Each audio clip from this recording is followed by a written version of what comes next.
Welcome back to 1700. We're joined in the studio by Melbourne musician Jarrow, ahead of his album Expensive Hugs, released on Friday.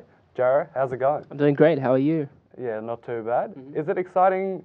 Like, how's the vibe going into an album release and I guess a subsequent tour, a press cycle? How are you feeling ahead of all that? I'm feeling really pretty pumped. We've had the city ready to go for a couple months now, so it's nice to get really into the rhythm of things, and yeah, looking forward to it. And with your last album, it was kind of, from memory, it was released and then re-released, and it kind of had a bigger, I guess, pump out. What's changed, I guess, for you in terms of from that release, which initially it was a very quiet release, to this one where you've got more of a name for yourself? Yeah, I guess it was very different in terms of the actual writing of the album, now that I had that new audience in mind, I suppose. Yeah, and just thinking about the way it was released and stuff was a bit of a different experience, especially since the first time around I had it out, just put out the album myself and then had other people re-release it afterwards. So yeah.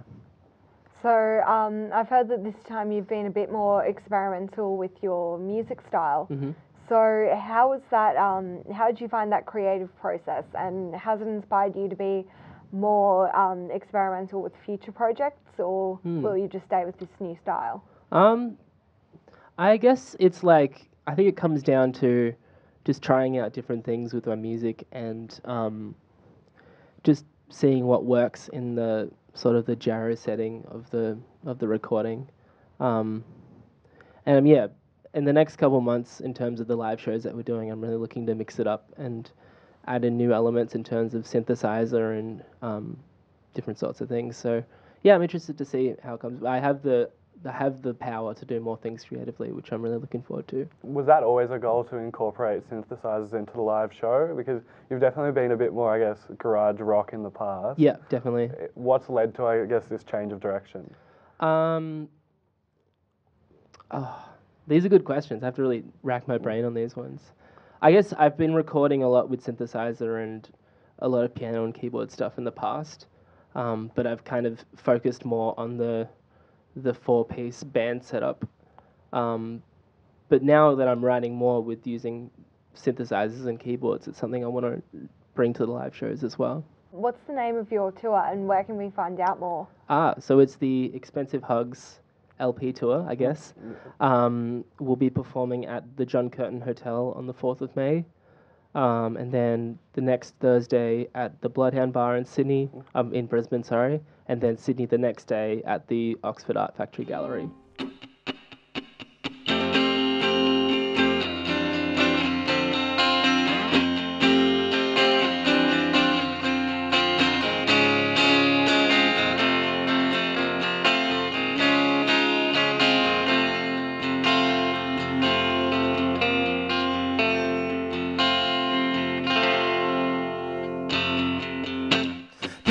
In the water I refuse to drink, but I cannot let my actions dictate me.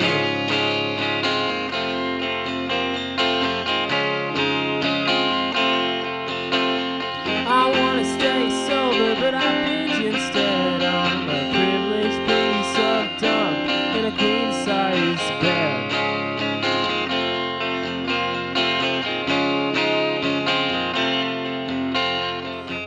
You don't know what you don't know. What you don't know is gonna kill you in the end.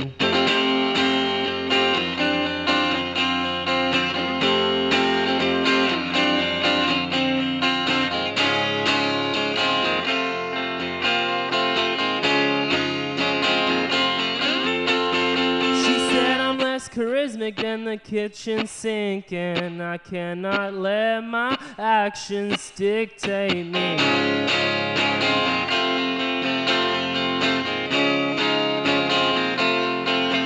Oh, and I tried staying sober, but I binge instead. I'm a privileged piece of trash in a queen-size bed.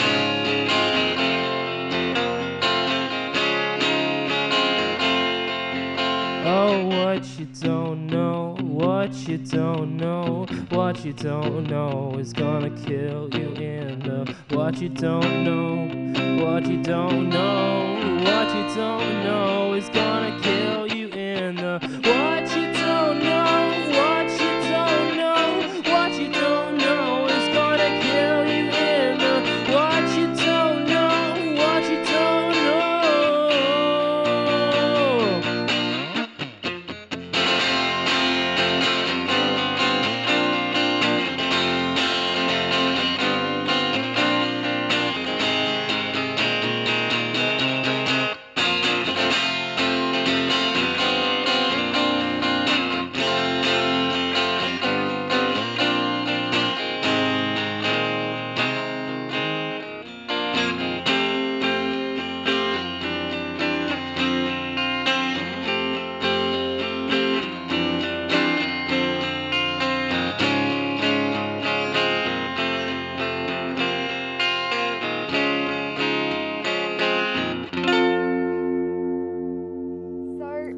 inspired Emoji?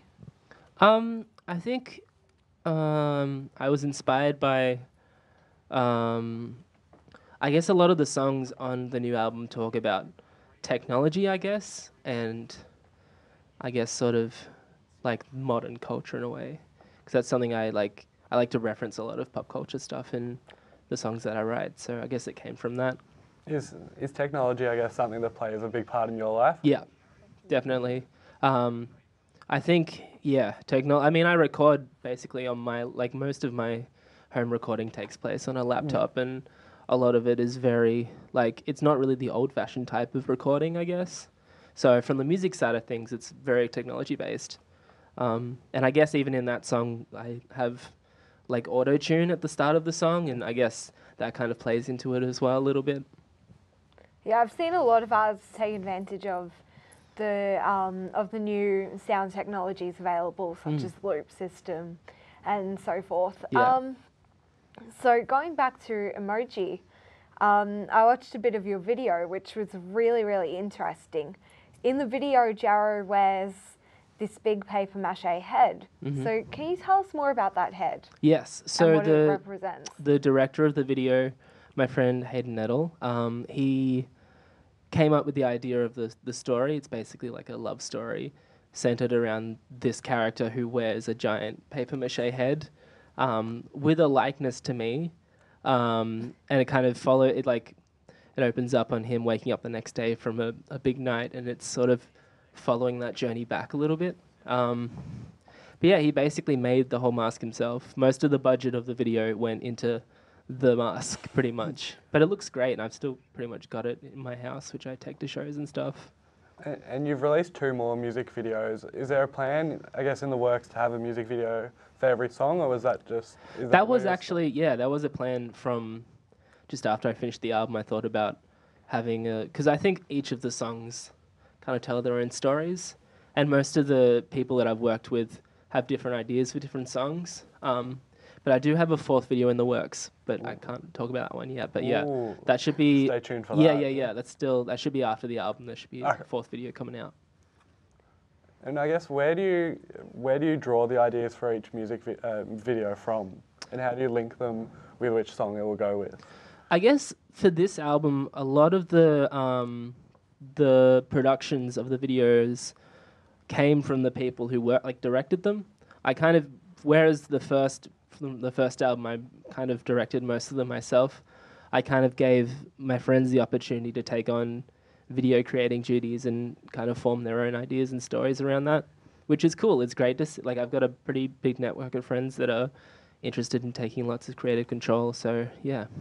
So with the new collaboration on your music videos, did your music videos for Expensive Hugs turn out like you expected them to, or did they turn out a bit differently? They kind of took on their own stories. Like I had bits of ideas of what could work. Like I had the inspiration for the big paper mache head and whatnot, but I left it up to, some of the ideas were brought to me from the directors, and they kind of match really perfectly with the songs themselves. So yeah, it's kind of worked out better than I expected, if anything, yeah. And where can we find you online, and where can we hear the new album on Friday? Awesome. So you can hear the new album on Bandcamp, Spotify, I think Google Music, Google Play, one of those. iTunes, I think. And then you'll be able to buy the album on CD and vinyl at your local record store shop. And in fact, there's a limited edition purple splatter vinyl you can get. That's exciting. Yeah, and you can pick one up on Thursday. We're doing an in-store at Polyester Records, and there'll be copies of the vinyl and stuff there to pick up. Definitely go down and check that out. And if you missed that show, go check Jarrow on tour. Thank you very much for joining us. Thank you for having me. Said I'm less charismatic than the kitchen sink, and I cannot let my actions dictate me.